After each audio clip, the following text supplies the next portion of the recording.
अमेरिकी राष्ट्रपति Donald Trump द्वारा यूरोपीय देशों पर लगाए गए 15% टैरिफ का असर अब भारत की लेदर इंडस्ट्री पर भी सीधा दिखाई देने लगा है।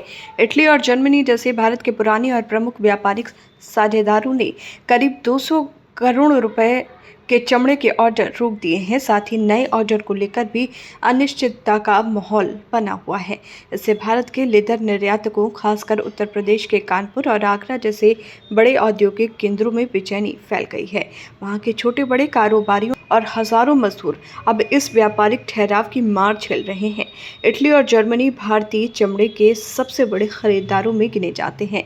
इटली के कारोबारी वर्षों से भारत से कच्चा चमड़ा खरीद रहे हैं, जिससे वो प्रोसेस कर फर्नीचर जैसे उत्पादों में बदलकर अमेरिका निर्यात करते हैं। वहीं जर्मनी जूते और अन्य लेदर प्रोडक्ट्स के लिए भारतीय बाजार पर निर्भर है, लेकिन ट्रंप के टैरिफ के चलते अब इन देशों से अमेरिका को माल भेजना महंगा सौदा बन गया है। इसकी भरपाई वो भारत से होने वाले आयात को रोककर या टाल कर रहे हैं। कानपुर की लेदर कारोबारी प्रेरणा वर्मा बताती हैं कि इटली से ऑर्डर आना बंद हो गया है। पहले वहां से हर महीने बड़ी खेप जाती थी, अब उन्हें कहा गया है कि स्थिति सामान्य होने तक इंतजार करें। जर्मनी के भी कई ग्राहकों ने ऑर्डर होल्ड पर डाल दिए हैं। प्रकाश सिंह, जो यूपी में लेदर प्रोडक्ट्स के निर्यात से जुड़े हैं, उनका कहना है कि कानपुर और आगरा के करीब 20 से 25 करोड़ के ऑर्डर फिलहाल अटके हुए हैं। ये स्थिति बनी रही तो लेबर और यूनिट्स दोनों पर सीधा असर पड़ेगा।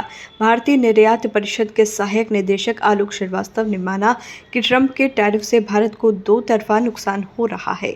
एक तरफ सीधे अमेरिका के साथ हमारा निर्यात प्रभावित हो रहा है, दूसरी ओर यूरोपीय साझेदार भी अब भारत से दूरी बना रहे हैं, क्योंकि उनके अपने अमेरिकी निर्यात की लागत बढ़ गई है। CL council for leather exports के रीजनल चेयरमैन असद इराकी ने बताया कि इटली और जर्मनी के कारोबारी फिलहाल स्थिति से सहमे हुए हैं और भारत से होने वाली खरीदारी पर विराम लगा दिया गया है। इस समूचे घटनाक्रम ने भारत के चमड़ा उद्योगों के सामने एक नई चुनौती खड़ी कर दी है।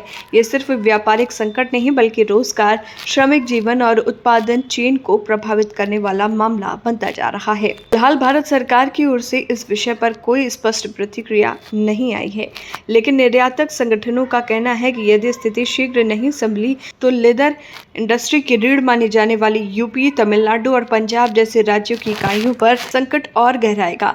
व्यापार विशेषज्ञों का मानना है कि ये महज टैरिफ का मामला नहीं, बल्कि वैश्विक व्यापार राजनीति की वो बिसात है जिसमें बड़ी ताकतों के फैसलों की मार छोटे और विकासशील देशों पर पड़ती है। भारत को इस चुनौती से निपटने के लिए नए बाजारों की तलाश, यूरोपीय देशों के साथ उच्च स्तरीय बातचीत और घरेलू उद्योगों को राहत देने जैसे तात्कालिक और दीर्घकालिक कदम उठाने होंगे। जब तक टैरिफ नीति में स्थिरता नहीं आती, तब तक भारत की चमकती लेदर इंडस्ट्री के लिए ये राह आसान नहीं होगी।